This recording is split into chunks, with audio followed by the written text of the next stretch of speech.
Hello everyone. कैसे हैं आप सब लोग। उम्मीद करते हैं कि सब लोग अच्छे होंगे। दोस्तों, आज हम कुछ इम्पोर्टेंट क्वेश्चंस लेकर के आए हुए हैं जो कि PGT, TGT and other state board exams में आए हुए हैं। यूनिवर्सिटी जो एग्जाम्स लेती है फॉर पीएचडी के लिए, उनमें भी इनमें से कुछ क्वेश्चंस आए हुए हैं। तो ऐसे क्वेश्चंस को हम वन बाय वन यहाँ पर देखेंगे। दोस्तों, जो ये क्वेश्चंस है हमारे, ये क्वेश्चंस हैं इकोनॉमिक ग्रोथ एंड डेवलपमेंट से, एंड बहुत इंपॉर्टेंट क्वेश्चंस हैं। चूंकि हम एक बिगिनिंग के तौर पे यहाँ पे स्टार्ट कर रहे हैं चीज़ों को from beginners point of view से, ताकि जो बच्चे इनिशियल वे मतलब प्रारंभिक वे में आप सीखना चाहते हैं चीज़ों को, इजी क्वेश्चंस से शुरुआत करते हुए वो सीख सकते हैं अच्छे से। फर्स्ट क्वेश्चन है, which one of the following is not true in case of Harrod model. दोस्तों, ये हेरोड मॉडल जो कि बहुत ही इंपॉर्टेंट मॉडल है। हाँ, हम इकोनॉमिक ग्रोथ में हेराड एंड डोबर मॉडल को भी साथ में देखते हैं। Domar model is also also seen. तो ये क्वेश्चंस देखिए, पहला ऑप्शन क्या है इसका, कह रहा है कि क्वेश्चन फिर से एक बार हम रिपीट कर लेते हैं।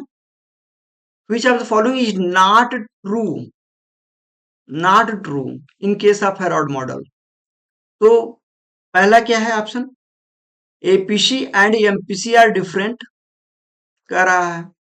अच्छा, दूसरा, investment depends upon current increase in income. Harrod model में ये बात सही है, ये बात सही है कि investment depends upon current increase in income, वो ऐसा बताते हैं। Capital and labour are not substitutable, ये भी बात वो क्या कहते हैं कि capital and labour are not substitutable, नहीं होंगे सब्स्टिट्यूट एक दूसरे से। And it is a demand oriented model. Yes, it is also a demand oriented model, यानी कि ये सही है आपका, डी सही है, सी सही है, बी सही है। APC and APC are different, नहीं, इसमें इनके मॉडल्स में APC and MPC becomes equal. Okay. Hmm, ये चीज एक ध्यान देने वाली बात है। दिस इज मोस्ट इम्पोर्टेंट, आपको जो ध्यान देने की जरूरत है,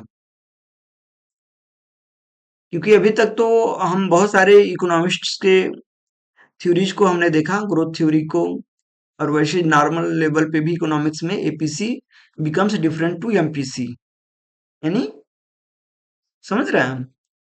तो इस तरह से ये APC and MPC is not true in case of Harrod model. Second question है, in Solow's model of growth the output per capita is a function of. हाँ, देखिए ध्यान से क्वेश्चन को समझना है, क्वेश्चन क्या कह रहा है उसको हमें ध्यान से समझना है। In Solow's model of growth the output per capita, output जो पर कैपिटा होती है वो किसका फंक्शन होती है, तो लेबर एंड कैपिटल रेशियो का फंक्शन होती है। ठीक है, कि rate of change of capital labour ratio, देख रहे हैं यहाँ, labour ratio, labour capital ratio, capital labour ratio, rate of change ये डिफरेंट किया है थोड़ा सा, कैपिटल आउटपुट रेशियो, देखिए इन सभी का संबंध अलग अलग है, इनमें जो कोरिलेशन है वो डिफरेंट डिफरेंट है। ऐसा नहीं है कि आप इनको एक ही कोरिलेशन से जो ऐड कर लेंगे। ठीक है, टेक्निकल प्रोग्रेस ये भी एक बड़ा चीज है जो ध्यान देने वाली बात है कि उन्होंने एक्सोजीनियस एंडोजीनियस किस तौर पे टेक्निकल प्रोग्रेस को लिया है। लेकिन जो main question according to question जो आंसर है वो क्या होगा कि the output per capita is a function of labour capital ratio. This is a correct answer. Okay, third question है for Higgs technical progress consider the following statement and choose the correct answer from the code given below।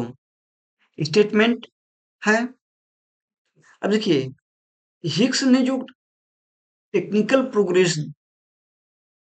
की concept दिया है उसमें कह रहा है कि consider following statement and choose the correct answer from the code given below. What is his there are so मतलब four options. First option is the capital labour ratio is constant. Second, B option is it occurs in short period. It occurs in short period। ये भी बात सही है कि ये short period में अकर होता है टेक्निकल प्रोग्रेस। ओके, हिग्स के according it can be labour saving और लेबर यूजिंग।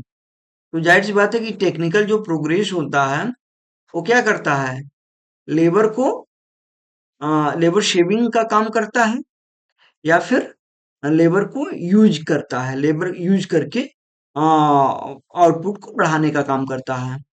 समझ रहे हैं? तो इसमें कौन और ये कह रहा है डी वाला option it can only B neutral. It can be only neutral. लेकिन क्वेश्चंस के अकॉर्डिंग देखिए क्वेश्चन क्या कर रहा है फिर से for Higgs technical progress choose the correct answer from the given below. तो जो हिग्स के टेक्निकल प्रोग्रेस से जो चीजें मैच खाती हैं वो है the capital labour ratio is constant, क्योंकि उनके इस प्रोग्रेस टेक्निकल प्रोग्रेस फंक्शन में कैपिटल लेबर रेशियो कांस्टेंट होता है, तभी तो वो टेक्निकल प्रोग्रेस को एक अलग से एज्यूम करते हैं। ठीक, it occurs in short period, it is also thinkable and it can be labour saving और लेबर यूजिंग। तो इस तरह से हम देखते हैं कि ये इसका जो ऑप्शन सही होगा A B and C are true of this question. Okay, आप लोग पॉज कर सकते हैं और पॉज करके देख सकते हैं। ठीक, क्वेश्चन को रिपीट कर सकते हैं। फोर्थ क्वेश्चन है which of the following is an obstacle to economic development.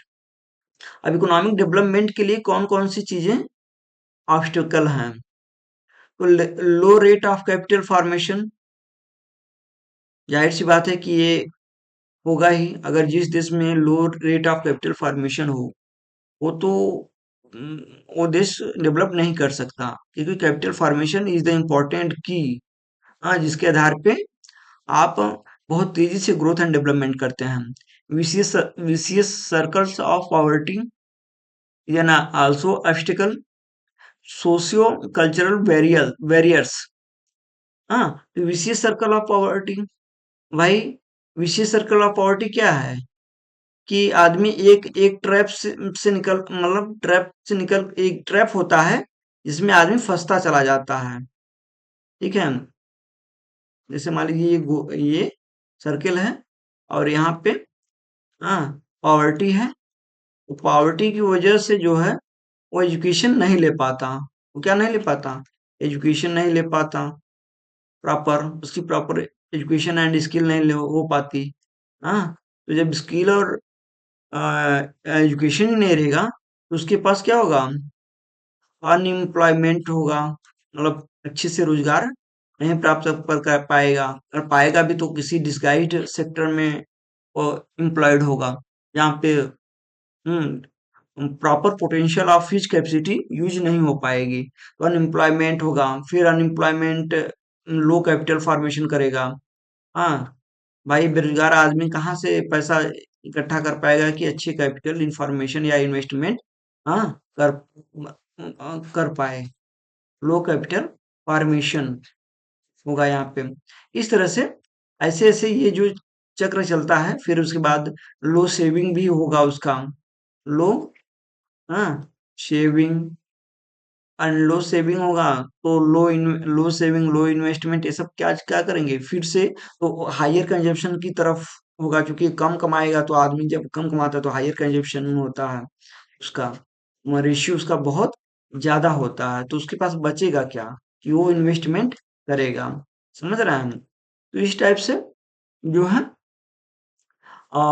these these three are an obstacles to economic development: low rate of capital formation, vicious circles of poverty, socio cultural barriers।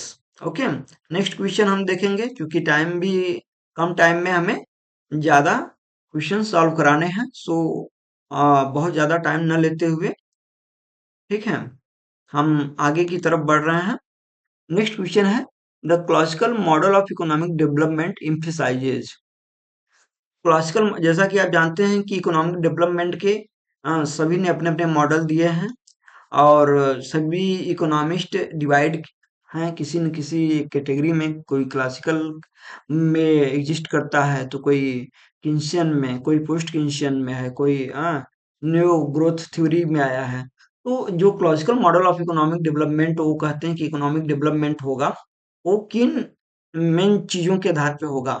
उनमें सबसे ज्यादा उन्होंने जोर दिया है laces faire policy पर।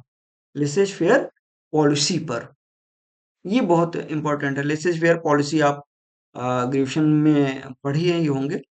हाँ ठीक है, कितना इम्पोर्टेंट है और क्या कैसे है। कैपिटल फॉर्म एक्यूमुलेशन, यहाँ पे फिर वही बात आ गई, कैपिटल एक्यूमुलेशन। कैपिटल एक्यूमुलेशन तो इम्पोर्टेंट है। हाँ, तो ये इम्पोर्टेंट ऐसा मानते हैं पहले के लोग, कैपिटल को एक्यूमुलेशन पे ज्यादा जोर देते थे कि धन इसलिए ज्यादा से ज्यादा बहुत सारी चीजें इकट्ठा करके रिसोर्सेज को अपने पास इकट्ठा करने की कोशिश करते थे, जिसमें से लैंड वगैरह जो जहाँ पे हम वो उससे प्रोडक्टिविटी को अपना बढ़ाते थे। तो capital accumulation are the important. Laissez faire policy, capital accumulation, ये दोनों सही है। इस पर classical model of economic development emphasize करता है। ठीक है, अब नेक्स्ट क्वेश्चन है हमारा। अ, आप लोग पॉज करके देखते रहिएगा, जहां जहां आपको मतलब दिक्कत हो, समझ समझ सकते हैं वीडियो को पॉज करके। Herod model does not talk about.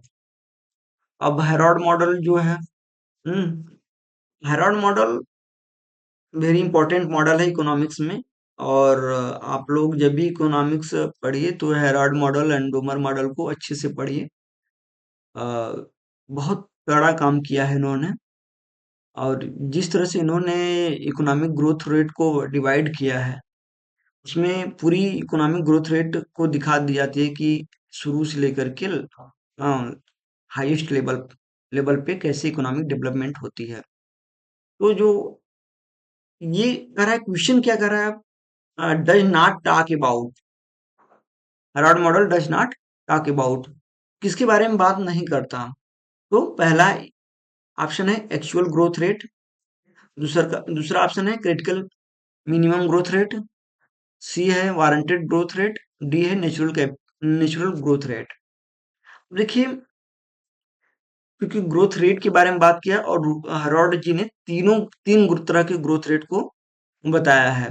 एक एक्चुअल ग्रोथ रेट होता है, एक वारंटेड ग्रोथ रेट होता है, और एक नेचुरल ग्रोथ रेट होता है। इसमें से वारंटेड ग्रोथ रेट बहुत ही इंपॉर्टेंट होता है।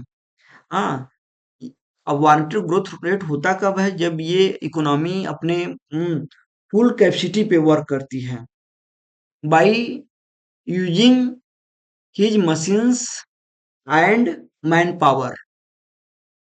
जब फुल कैपेसिटी ऑप्टिमम लेवल पे यूज की जाती है, मशीन एंड मैन पावर को, तब वारंटेड ग्रोथ रेट होता है। और ये को हम दूसरे नाम से ऐसे भी जान सकते हैं कि it is called full capacity growth rate, या फिर हम इसको ऐसे भी कर सकते हैं कि फुल एम्प्लॉयमेंट ग्रोथ रेट। समझ रहे हैं? वारंटेड ग्रोथ रेट को हम full employment employment employment growth rate कहेंगे। ठीक है, एक मिनट, ग्रोथ रेट भी कहा जाता है इसको। ठीक है, या तो आप इसको ऐसे भी कर सकते हैं कि पोटेंशियल ग्रोथ रेट, यानी जो किसी इकोनॉमिक की जितनी क्षमता होती है पूरा उसने उस क्षमता को क्या कर लिया है, यूटिलाइज कर लिया है। ठीक है, और इकोनॉमी जो है अपने फुल एम्प्लॉयमेंट रेट पे पहुंच गई है। ठीक है, तो इस तरह से हेराल्ड डोमन अरे हेराल्ड मॉडल जो है वो इन तीनों के बारे में बात करता है, actual growth rate, warranted growth rate and natural growth rate. Critical minimum growth rate he does not talks about it. तो ये ऑप्शन क्या है, रॉन्ग है। ठीक है, अब नेक्स्ट है, entrepreneurship is most closely associated with. तो पहला ऑप्शन है एंटरप्रेन्योरशिप, देख लीजिए ये बड़े ध्यान से इसको, ये पहला ऑप्शन है इसका इन्वेंशन। इन्वेंशन तो साइंटिस्ट करते हैं ना, ज्यादातर साइंटिस्ट ही करेंगे। रिसर्चर करेंगे। ठीक है, रिसर्चर भी उसी में ऐड कर देते हैं।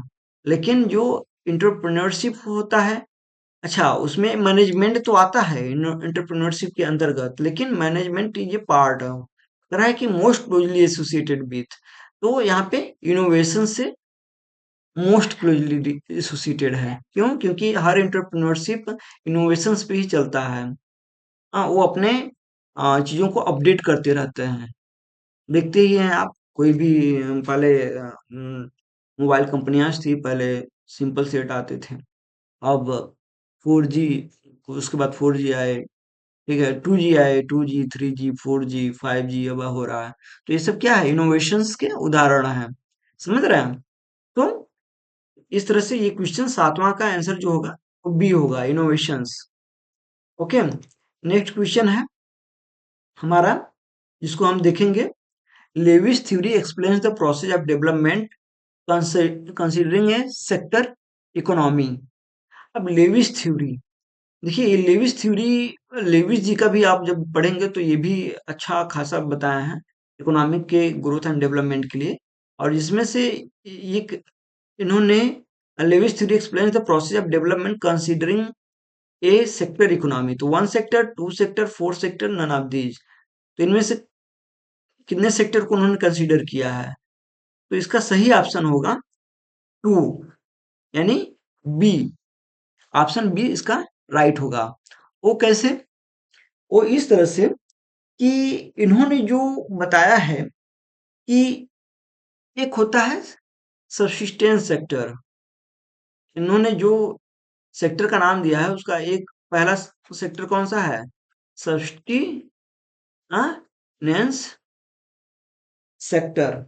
Okay, sorry, subsistence sector, pronunciation mistake हो गया। सब्सटी हाँ सब्सटी सब्सटी sustenance, sustenance sector, these were, and next sector is the capitalist sector। समझ रहे हैं हम? तो फर्स्ट दिस इज, तो subsistence sector, second is capitalist sector. तो अब सब्सिस्टेंस सेक्टर में जो होता है डिसगाइज्ड अनएम्प्लॉयमेंट बहुत ज्यादा होते हैं। डिसगाइज्ड अनएम्प्लॉयमेंट क्या होते हैं, बहुत ज्यादा होते हैं। तो ऐसे सिचुएशन में क्या किया जाता है, हम्म उस जो डिसगाइज्ड अनएम्प्लॉयमेंट होते हैं वो एज ए पोटेंशियल लेबर के रूप में कैपिटलिस्ट सेक्टर में जाकर के काम करते हैं और इकोनॉमिक ग्रोथ को बढ़ाने में मदद करते हैं। समझ रहे हैं हम? तो इस तरह से इन्होंने एक हम यहाँ पे एक छोटा सा बस आपको एक ब्रीफ कुछ बताया है, ठीक है? जो कि टाइम को देखते हुए हमें ऐसा करना पड़ रहा है। हाँ, नेक्स्ट है a country is poor because it is poor are the words of. तो a country is poor because it is poor. बात भी ये सही है। बात तो सही है, क्योंकि अगर कंट्री पुअर होगी तो क्या होगा, यानी कंट्री कैसे पुअर होगी? कोई भी कंट्री रिच होती है तो उसके नेचुरल रिसोर्सेज की वजह से रिच होती है। उसके नेचुरल रिसोर्सेज की वजह से क्या होती है, वो रिच होती है। और इसी नेचुरल रिसोर्सेज को पाने के लिए, हाँ, जो वहाँ के लोग रहते हैं एक दूसरे में सर्वाइवल एग्जिस्टेंस की थ्योरी भी यहाँ थोड़ा सा आ जाती है। हाँ, कि उसको नेचुरल एग्जिस्टेंस, एक मिनट, सर्वाइवल एग्जिस्टेंस की थ्योरी आती है। और उसमें ये होता है कि उस नेचुरल रिसोर्सेज पर सब लोग अपना ऑनरशिप चाहते हैं, ठीक है? तो ऑनरशिप चाहते हैं तो उसमें क्या होगा, लोग अपना दिमाग यूज करेंगे। लोग जब दिमाग यूज करेंगे तो सोचेंगे उसका नेचुरल रिसोर्सेज पे कैसे अपना कब्जा हो, उसको यूटिलाइज करने के लिए सोचेंगे, उसको एक्सप्लॉइट करने के लिए सोचेंगे। एक्सप्लॉइट करेंगे, कैसे एक्सप्लॉइट करके अमीर बना जा सकता है। वहीं से सारी एक्टिविटी, इकोनॉमिक एक्टिविटी शुरू हो जाती है नेचुरल रिसोर्सेज के। समझ रहे हैं हम? जैसे अगर हमारे देश में नदी का पानी मिल रहा है लोगों को, तो नदी का पानी से वो क्या करेंगे, वो उसको सिंचाई करने के काम में लाएंगे। नहर के पानी को, नदी के पानी को, ठीक है? तो सिंचाई करेंगे, उसके लिए क्या है, अपना अपना सोचेंगे कि सिंचाई का साधन तो है, यह है तो ज्यादा से ज्यादा खेत इकट्ठा करने की कोशिश करेंगे। हाँ, तो जब उससे अनाज उत्पादित करेंगे तो अनाज उत्पादित करके उसके बाद फिर वो से जो अनाज होगा उसको प्रोसेसिंग फूड करके तमाम प्रकार की चीजें बनाएंगे। तो धीरे धीरे एक इकोनॉमिक प्रोसेस शुरू हो जाती है।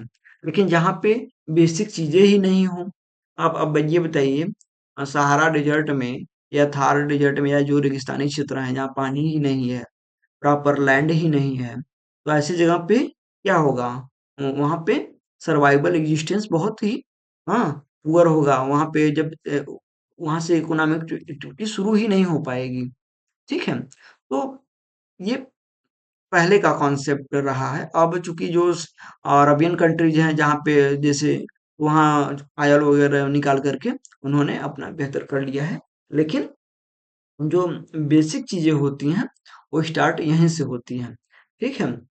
अब ये देखिए, नेक्स्ट क्वेश्चन हमारा है, according to Kuznets, during the process of development the income inequalities tend to, क्या होती है? अब अकॉर्डिंग टू कुजनेट्स, देखिए कुजनेट्स ने ग्रोथ थ्योरी जो दिया है, उन्होंने कहा कि during the process of development income inequalities क्या होती है, टेंड टू, हाँ, बढ़ती है, घटती है। इंक्रीज डिक्रीज या increase first and then decrease, decrease first and then increase. तो देखिए इंक्रीज फर्स्ट बोला है and then decrease, increase first लेकिन इसके बाद देन डिक्रीज बोल दिया है, नहीं, ठीक है? ये इंक्रीज होने के बाद तुरंत ही घटने नहीं लगती। समझ रहे हैं हम? एक लैग आता है, एक उस पे एक, हम जिस पर वो क्लिक करके वहां पे इनक्वलिटी जो है एक लेवल पे पहुंचती है, उसके बाद चीजें वर्क होती हैं। तो सब पहले पूछा है during the process of development the income equalities tend to increase, शुरुआती चरण में ये बढ़ने का काम करती है, ठीक है? ठीक, उसके बाद स्टार्ट होती हैं चीजें। तो हम देखते हैं next question, a technical change which permits more output to be produced from unchanged inputs is considered to be, क्या होगा? अब देखिए एक टेक्निकल चेंज है, a technical change which permits more output, more output to be produced from unchanged inputs. From unchanged inputs is considered to be embodied, disembodied, both embodied and disembodied. C option है, D none of these. तो अब इसमें क्या option हो सही हो सकता है? डिसएम्बॉडीड क्या सही ऑप्शन हो सकता है? डिसएम्बॉडीड, समझ रहे हैं हम?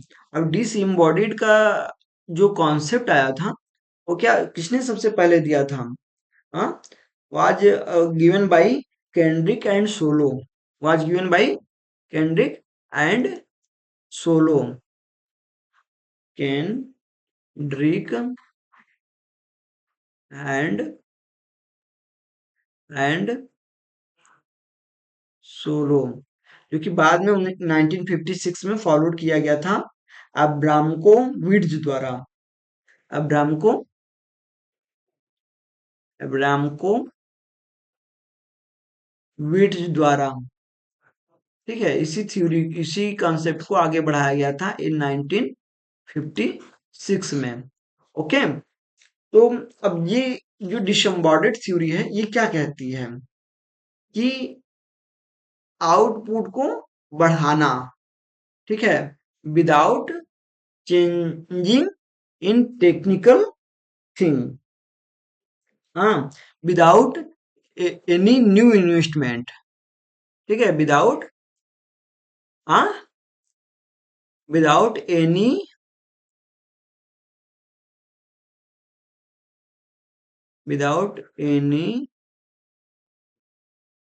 न्यू इन्वेस्टमेंट,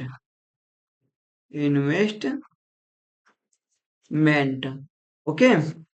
तो अब यानी जब न्यू इन्वेस्टमेंट करेंगे ही नहीं तो जो इनपुट्स रहेगा वो अनचेंज्ड हो रहेगा, और उसी अनचेंज्ड इनपुट से हम मोर output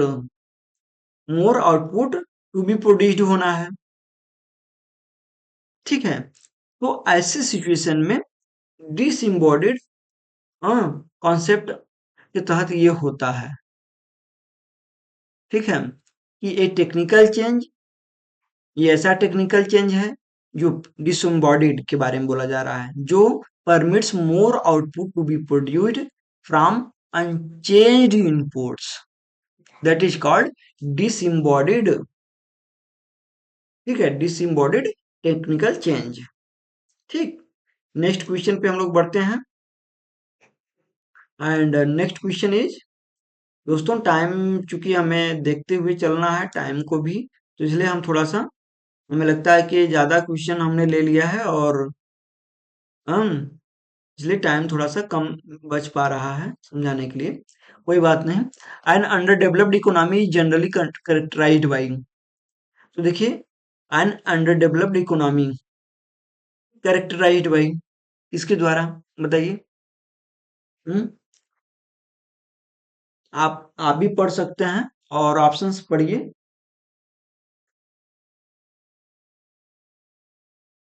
high ratio of commercial farming to subsistence farming, ये option. B high ratio of industrial output to total output. C option utilization of existing capital in the economy. D क्या कर रहा है? Coexistence of underutilized labour with unexploited national and other resources. अब देखिए, high ratio of commercial farming to subsistence farming, ये high ratio of commercial farming हो जाएगा तो ये जो फिर अंडर डेवलप क्यों रहेगा कोई भी इकोनॉमी, समझ रहे हैं? मतलब वो तब धीरे धीरे वहां पे इकोनॉमिक एक्टिविटी प्रोसेसिंग तेज होने लगेगी, ठीक है। तो इस तरह से वो अंडर डेवलप्ड कंडीशन का प्रॉपर ये कैरेक्टरिस्टिक नहीं है। High ratio of industrial output, ये भी नहीं। How utilisation of existing capital in the economy, ये भी नहीं, ठीक है।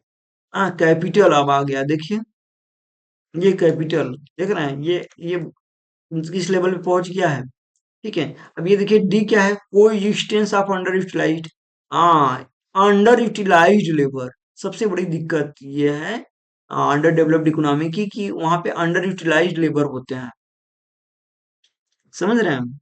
And unexploited national and other resources. और सबसे बड़ी बात, जब लेबर ही वहां की, जब लेबर जब स्किल्ड नहीं होगा, ठीक है, एंड एजुकेटेड नहीं होगा, हाँ, तो क्या होगा फिर?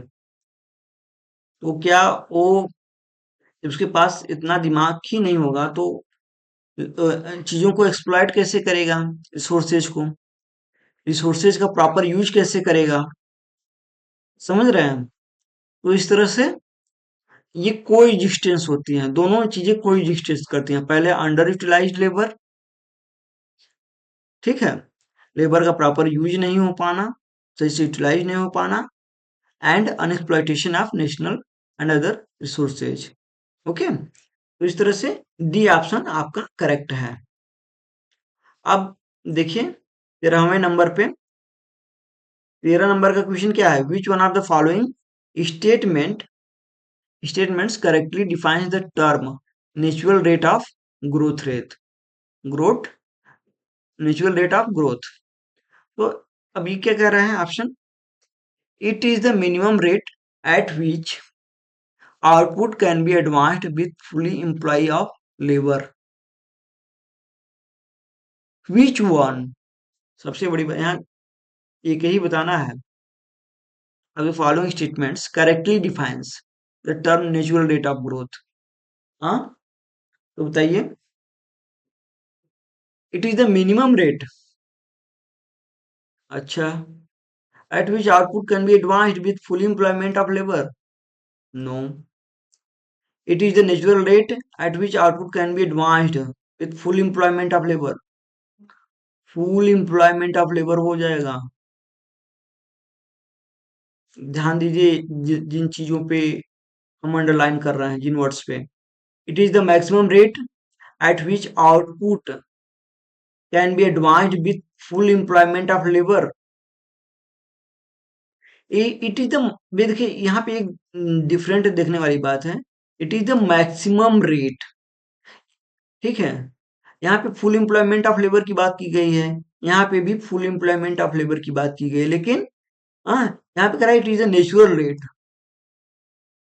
नेचुरल रेट नहीं, it is the maximum rate होगा यहाँ पे, at which output can be advanced with full employment of labour, यानी ऑप्शन सी सही होगा। ओके, तो एक ही पूछा है, तो इसमें से सी ऑप्शन एकदम करेक्ट होगा। इट इज, अच्छा देख लेते हैं एक्चुअल रेट। अभी एक्चुअल रेट, ये सब डिफरेंट डिफरेंट रेट हैं। Natural rate, actual rate, maximum rate, minimum rate, तो समझ रहे हैं? तो आपको यहाँ पे मैक्सिमम रेट पे होना चाहिए फुल एम्प्लॉयमेंट ऑफ लेबर, ठीक, हाँ, natural rate of growth, for the natural rate of growth. Okay. In the Lewis model of economic development, the capitalist sector generates and reinvests surplus and in turn absorbs labor withdrawn from the subsistence sector. The process continues till, question समझिएगा ध्यान से, important है। In the Lewis model of economic development, the capitalist sector generates and reinvests surplus, generate भी करता है और री invest भी करता है, किसको? सरप्लस को। And in turn absorbs labour withdrawn, और लेबर को एब्जॉर्ब्स कर लेता है, यानी जो सब्सिस्टेंस सेक्टर से जो लेबर बचे होते हैं, अनयूटिलाइज लेबर होते हैं, ठीक है, उनको क्या कर लेता है? एब्जॉर्ब्स कर लेता है, ठीक है, from the subsistence sector. This process, ये प्रोसेस कब तक चलता रहता है? दिस प्रोसेस कंटिन्यू टिल, कब तक चलता रहेगा बताइए? MPL in the capitalist sector is greater than O यहाँ आउटपुट से है, हाँ, marginal productivity of labour in the capitalist sector is greater than O. अच्छा, मार्जिनल, देखिए ये ऑप्शन, तो ये ऐसा नहीं होगा, हाँ, इसके आगे इससे बेहतर भी ऑप्शन मिलेंगे अभी, ठीक है। देखिए एमपीएल, अच्छा डी वाला भी देख लेते हैं, MPL is equal to APL in the capitalist sector, ऐसा नहीं, ये भी नहीं होता, ठीक है। Marginal productivity of labour and average productivity of labour in the capital sector is equal to, no, समझ रहे हैं? अब आप लोग बताइए कि क्या होता है। बताइए, आप लोग खुद से रीड कीजिए, देखिए।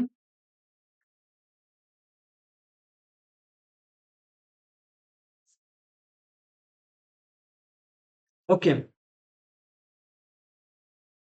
जिसको भी अगर आंसर मिल जाए वो कमेंट बॉक्स में जरूर जिक्र करे कि हमने इस आंसर का, अरे इस क्वेश्चन का आंसर जो है पा लिया था। ठीक है, मेरे बताने से पहले, मेरे बताने से पहले। तो ये अब क्या है, MPL in the capitalist sector is less than MPL in the subsistence sector. No no no, ये भी नहीं होगा। MPL in the capitalist sector is greater than wage rate.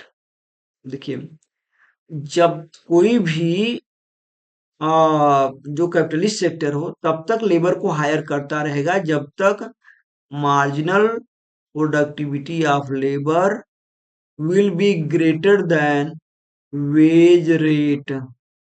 समझे? जितना वो वेज दे रहा है, अगर उससे ज्यादा उसको प्रोडक्टिविटी नहीं मिल रही है लेबर से, हाँ, अगर नहीं मिल रही है तब तो स्टॉप कर देगा।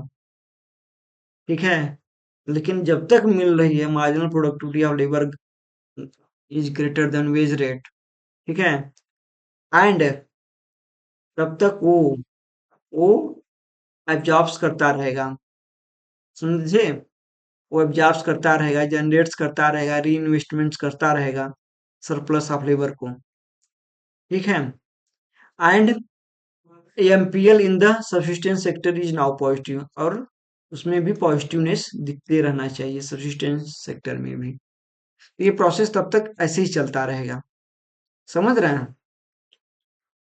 अब नेक्स्ट वन इज है दोस्तों, match list one with list second with correct answer using the codes given below the lists. अब ये जो डॉक्ट्रिन दिए गए हैं, पहला डॉक्ट्रिन दिया गया है new classical theory of economic growth. दूसरा है new classical theory of economic growth. देखिए, big push of theory of economic development, ये बिग पुश भी बहुत ही इंपॉर्टेंट है। इकोनॉमिक थ्योरी ऑफ, इसको याद भी रख लेना चाहिए, कभी कभी जीवन में बिग पुश लगाना पड़ता है तब जा करके। बिग पुश ऑफ इन्वेस्टमेंट, ये नहीं कि पुशअप न लगाना लगना है। ठीक है, हाँ, पुशअप और बिग पुश में अंतर है। ठीक है, तो बिग पुश लगाना पड़ता है बाय डूइंग इन्वेस्टमेंट, हाँ, in any sector in which you want to do something better, या you want to something growth, हाँ, एंड डेवलपमेंट। सो इसको दिया था, बताइए, पढ़िए आप लोग और बताइए। हम्म,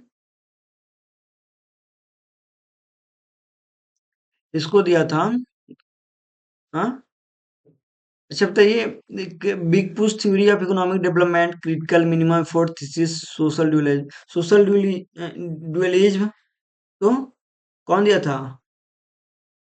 बुके ने, जीएच बुके ने। Critical minimum effort thesis is has been given by Leibenstein, has been given by Leibenstein. Okay, big push Rosenstein Rodan. ठीक है, and new classical theory of economic growth was given by Meade, was given by Meade. Okay, तो इस तरह से ए का कौन हो गया है? ए का पांचवा, ए का पांचवा, बी का चौथा, ठीक है, बी का क्या हो गया? चौथा रॉस्टिन रोडन, सी का वन लेविस्टिन, एंड डी का सोशल ड्यूअलिज्म का जीएच बुके, यानी डी का दूसरा। ठीक है, इस तरह से इन सभी लोगों ने जो जो डॉक्ट्रिन दिए, और चारों डॉक्ट्रिन बड़े अच्छे हैं। हालांकि इसमें से big push, critical minimum effort thesis जो हमें जानना बहुत जरूरी है क्योंकि हमें किसी भी तरह के ग्रोथ एंड डेवलपमेंट के लिए क्रिटिकल मिनिमम एफर्ट तो करना ही पड़ेगा। मिनिमम रिक्वायरमेंट ऑफ एफर्ट तो जरूरी होता है, तभी हम वहां से किसी भी प्रकार के ग्रोथ की अपेक्षा कर सकते हैं, अन्यथा बड़ी मुश्किल होगी।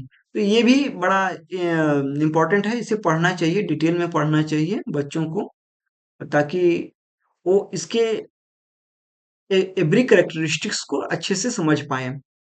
हाँ, और जब वो इन सब थ्योरियों को अच्छे से समझेंगे, तब वो अपने जीवन में भी बेहतर चीज़ों को समझ पाएंगे और लागू करके इम्प्लीमेंट करके आगे बढ़ पाएंगे, ग्रोथ एंड डेवलपमेंट के पाथ पर अग्रसर हो पाएंगे।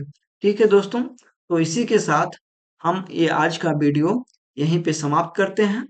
उम्मीद करते हैं कि इस वीडियो से आप लोगों को कुछ वैल्यू गेन हुई होगी, कुछ आप लोगों ने इंफॉर्मेशन पाया होगा, या नॉलेज, या अपने प्रीवियस नॉलेज को रिवीजन किया होगा।